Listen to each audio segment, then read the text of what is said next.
As massas nunca tiveram sede da verdade. Afastam-se das evidências que não lhes agradam, preferindo divinizar o erro, se o erro os seduzir. Quem pode fornecer-lhes ilusões é facilmente seu mestre, e quem tenta destruir suas ilusões é sempre sua vítima. Gustave Le Bon, segundo o psicólogo Carl Jung, a maior ameaça à civilização não reside nas forças da natureza, nem em qualquer doença física, mas na nossa incapacidade de lidar com as forças da nossa própria psique. Somos os nossos piores inimigos ou, como diz o provérbio latino, o homem é lobo do homem. Em Civilização em Transição, Jung afirma que este provérbio é um truísmo triste, mas eterno, e que nossas tendências lupinas entram em jogo com mais destaque naqueles momentos da história em que a doença mental se torna a norma, em vez da exceção em uma sociedade, uma situação que Jung chamou de epidemia psíquica. Na verdade, está se tornando cada vez mais óbvio, escreve ele, que não é a fome, nem os terremotos, nem os micróbios, nem o câncer, mas o próprio homem que representa o maior perigo para o homem, pela simples razão de que não há proteção adequada contra ataques psíquicos. Epidemias, que são infinitamente mais devastadoras do que a pior das catástrofes naturais. Carl Jung, a vida simbólica. Neste vídeo vamos explorar a mais perigosa de todas as epidemias psíquicas, a psicose em massa. Uma psicose em massa é uma epidemia de loucura e ocorre quando uma grande parte da sociedade perde o contato com a realidade e cai em delírios. Tal fenômeno não é ficção. Dois exemplos de psicoses em massa são a caça às bruxas americana e europeia nos séculos XVI e XVII e a ascensão do totalitarismo no século XX. Durante a caça às bruxas, milhares de indivíduos, na sua maioria mulheres, foram mortos não por quaisquer crimes que cometeram, mas porque se tornaram bodes expiatórios de sociedades enlouquecidas. Em algumas aldeias suíças, escreve Francis Hill, quase não restaram mulheres vivas depois da caça às bruxas. O frenesi finalmente se extinguiu. A delusion of Satan, quando ocorre uma psicose em massa, os resultados são devastadores. Jung estudou esse fenômeno e escreveu que os indivíduos que compõem a sociedade infectada tornam-se moral e espiritualmente inferiores, afundam inconscientemente para um nível inferior e intelectual, tornam-se ou mais irracionais, irresponsáveis, emocionais, erráticos e não confiáveis, ou, e o pior de tudo, crimes que o indivíduo sozinho nunca suportaria são cometidos livremente pelo grupo, afetado pela loucura. O que piora a situação é que aqueles que sofrem de psicose em massa não têm consciência do que está acontecendo. Pois tal como um indivíduo que enlouquece não consegue sair da sua mente para observar os erros que comete, também não existe nenhum ponto arquimediano a partir do qual aqueles que vivem uma psicose em massa possam observar a sua loucura coletiva. Mas o que causa uma psicose em massa? Para responder a esta questão, devemos primeiro explorar o que leva um indivíduo à loucura. Embora existam muitos potenciais desencadeadores da loucura, tais como o uso excessivo de drogas ou álcool, lesões cerebrais e outras doenças, estas causas físicas não nos preocuparão aqui. Nossa preocupação é com os gatilhos psicológicos, ou com os chamados gatilhos psicogênicos, já que são os culpados mais comuns da psicose em massa. A causa psicogênica mais prevalente de uma psicose é uma enxurrada de emoções negativas, como medo ou ansiedade, que leva o indivíduo a um estado de pânico. Quando em estado de pânico, o indivíduo buscará naturalmente alívio, pois é muito desgastante mental e fisicamente para subsistir neste estado hiperemocional. Embora a fuga do estado de pânico possa ser conseguida através de meios adaptativos, como enfrentar e derrotar a ameaça que gera o medo, outra forma de escapar é passar por um surto psicótico.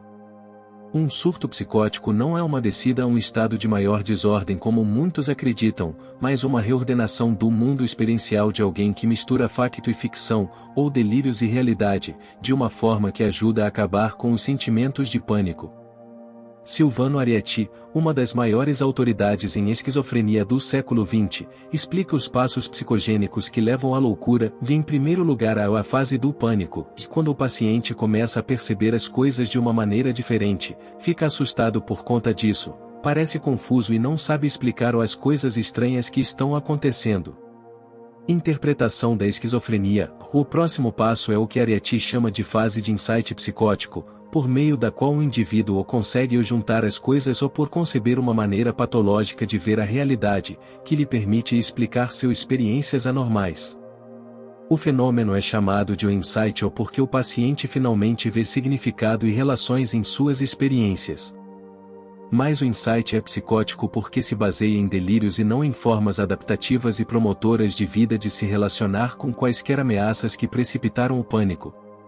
Os delírios, em outras palavras, permitem ao indivíduo em pânico escapar da torrente de emoções negativas, mas ao custo de perder o contato com a realidade, e por esta razão Ariety diz que um surto psicótico pode ser visto como uma forma anormal de lidar com um estado extremo de ansiedade.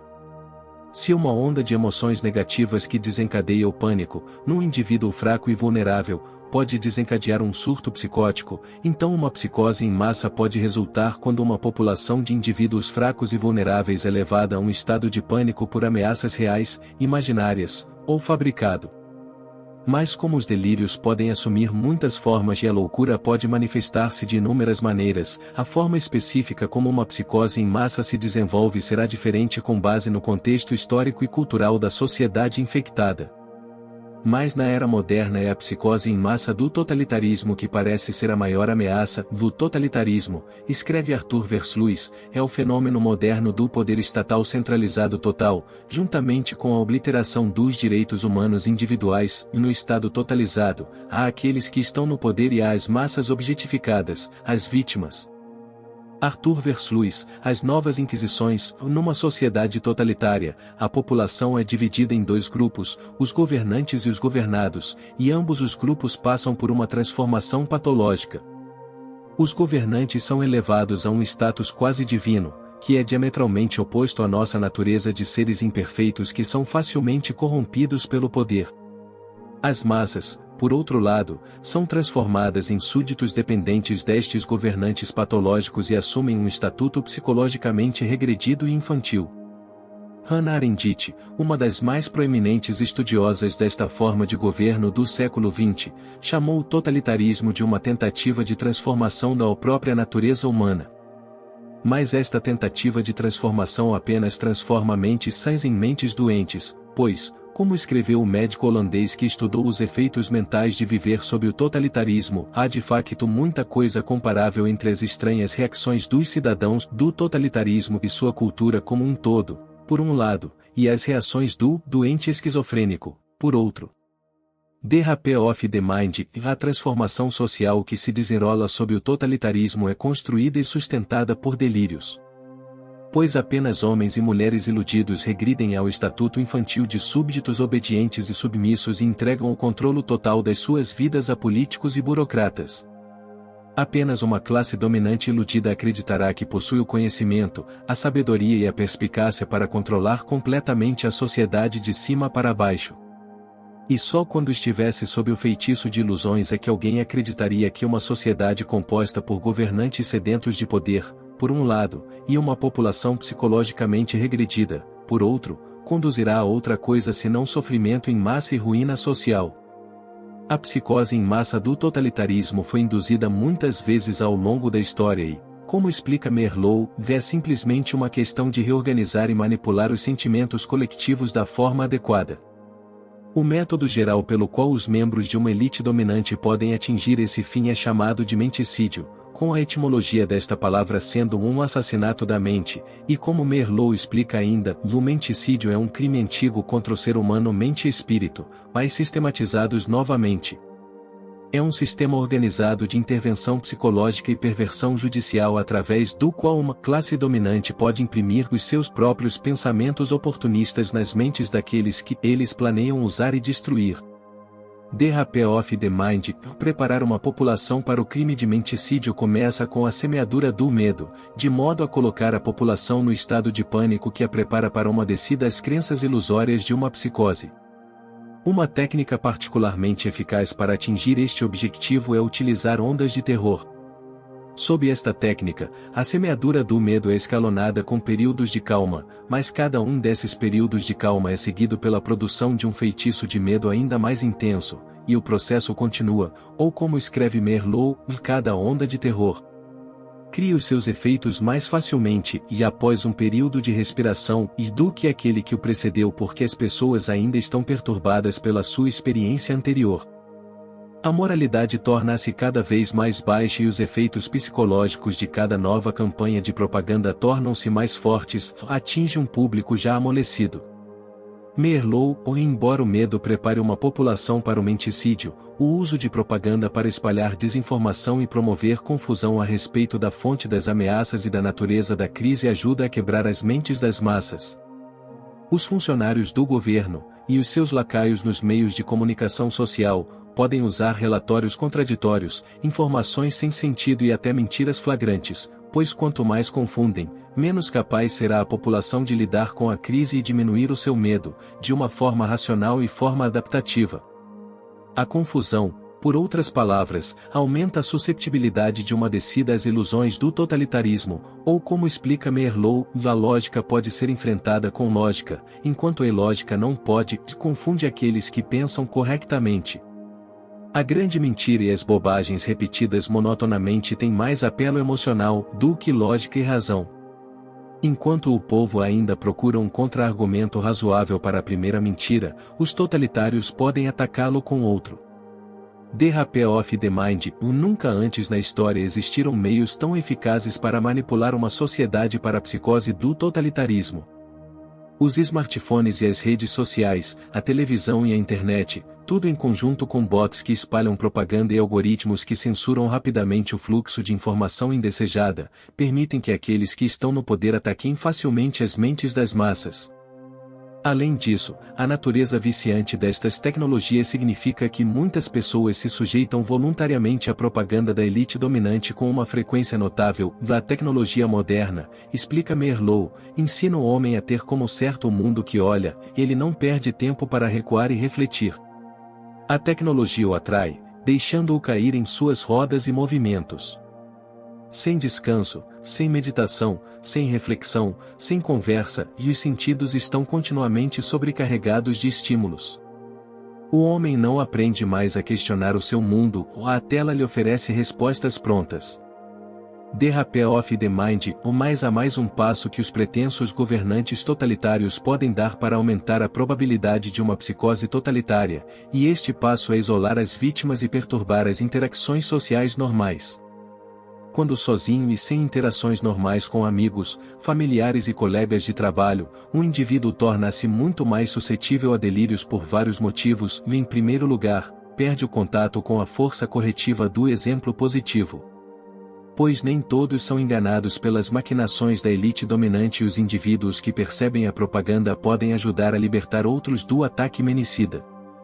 Se, no entanto, o isolamento for imposto, o poder destes exemplos positivos diminui enormemente.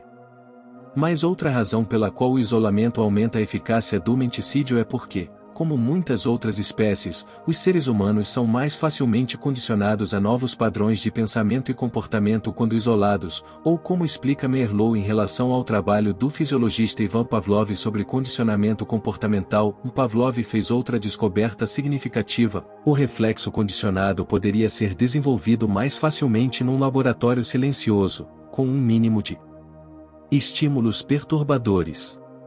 Todo treinador de animais sabe disso por experiência própria. O isolamento e a repetição paciente de estímulos são necessários para domesticar animais selvagens. Os totalitários seguiram esta regra. Eles sabem que podem condicionar as suas vítimas políticas mais rapidamente se forem mantidas em isolamento. The Rape of the Mind. Sozinha, confusa e agredida por ondas de terror, uma população sob um ataque de menticídio desce para um estado desesperador e vulnerável.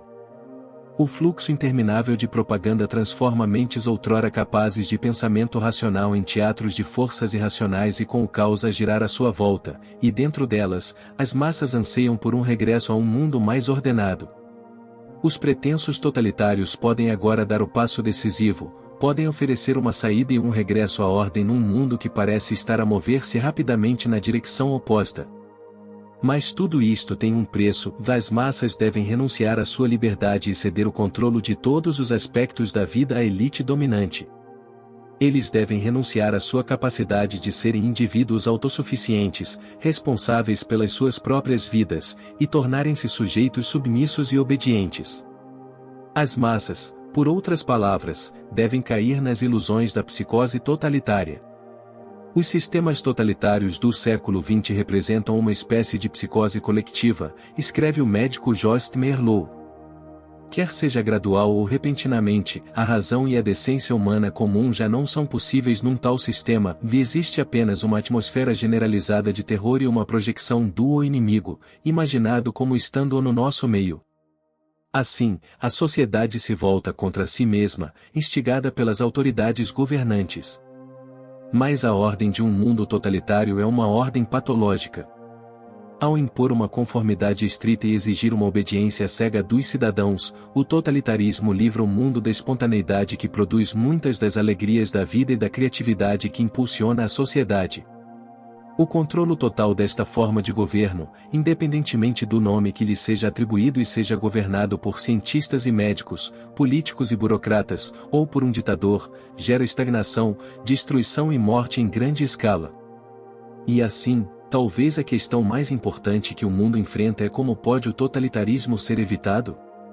E se uma sociedade foi induzida aos estágios iniciais desta psicose em massa, os efeitos podem ser revertidos? Embora nunca se possa ter certeza do prognóstico de uma loucura coletiva, existem medidas que podem ser tomadas para ajudar a efetuar uma cura. Esta tarefa, no entanto, necessita de muitas abordagens diferentes, de muitas pessoas diferentes. Pois assim como o ataque menicida é multifacetado, o contra-ataque também deve ser. De acordo com Carl Jung, para aqueles de nós que desejam ajudar a devolver a sanidade a um mundo insano, o primeiro passo é trazer ordem às nossas próprias mentes e viver de uma forma que forneça inspiração para outros seguirem, e não é por nada que a nossa época clama pela personalidade redentora, por aquele que pode emancipar-se das garras do coletivo psicose e salvar pelo menos a sua própria alma, que acende um farol de esperança para os outros, proclamando que aqui está no pelo menos um homem que conseguiu libertar-se da identidade fatal com a psique grupal. V10, mas assumindo que se vive de uma forma livre das garras da psicose, há outros passos que podem ser dados. Em primeiro lugar, a informação que contraria a propaganda deve ser divulgada tão longe e tão amplamente quanto possível. Porque a verdade é mais poderosa do que a ficção e as falsidades vendidas pelos pretensos governantes totalitários, e por isso, o seu sucesso depende, em parte, da sua capacidade de censurar o livre fluxo de informação. Outra tática é usar o humor e o ridículo para deslegitimar a elite dominante ou, como explica Meerloh, temos de aprender a tratar o demagogo e os aspirantes a ditadores no nosso meio com a arma do ridículo. O próprio demagogo é quase incapaz de qualquer tipo de humor e, se o tratarmos com humor, ele começará a desmoronar. Uma tática recomendada por Václav Havel, um dissidente político sob o regime comunista soviético que mais tarde se tornou presidente da Checoslováquia, é a construção do que chamamos de estruturas paralelas. Uma estrutura paralela é qualquer forma de organização, negócio, instituição, tecnologia ou busca criativa que existe fisicamente dentro de uma sociedade totalitária, mas moralmente fora dela. Na Checoslováquia comunista, Havel observou que estas estruturas paralelas eram mais eficazes no combate ao totalitarismo do que na ação política. Além disso, quando são criadas estruturas paralelas suficientes, uma ou segunda cultura ou sociedade paralela forma-se espontaneamente e funciona como um enclave de liberdade e sanidade num mundo totalitário. Ou como Havel explica em seu livro The Power of the Powerless. O que mais são estruturas paralelas senão uma área onde uma vida diferente pode ser vivida, uma vida que está em harmonia com os seus próprios objetivos e que por sua vez se estrutura em harmonia com esses objetivos? O que mais são essas tentativas iniciais de auto-organização social do que os esforços de uma determinada parte da sociedade? Livrar-se dos aspectos autossustentáveis do totalitarismo e, assim, libertar-se radicalmente do seu envolvimento no sistema totalitário? Mas acima de tudo o que é necessário para evitar uma queda total na loucura do totalitarismo é a ação do maior número de pessoas possível. Pois tal como a elite dominante não fica sentada passivamente, mas em vez disso toma medidas deliberadas para aumentar o seu poder, também deve ser feito um esforço ativo e concertado para mover o mundo de volta na direção da liberdade. Isto pode ser um imenso desafio num mundo que se torna vítima das ilusões do totalitarismo, mas como observou Thomas Paine, a tirania, tal como o inferno, não é facilmente conquistada, ou no entanto, temos este consolo conosco, quanto mais difícil o conflito, mais glorioso é o triunfo. Obrigado por assistir.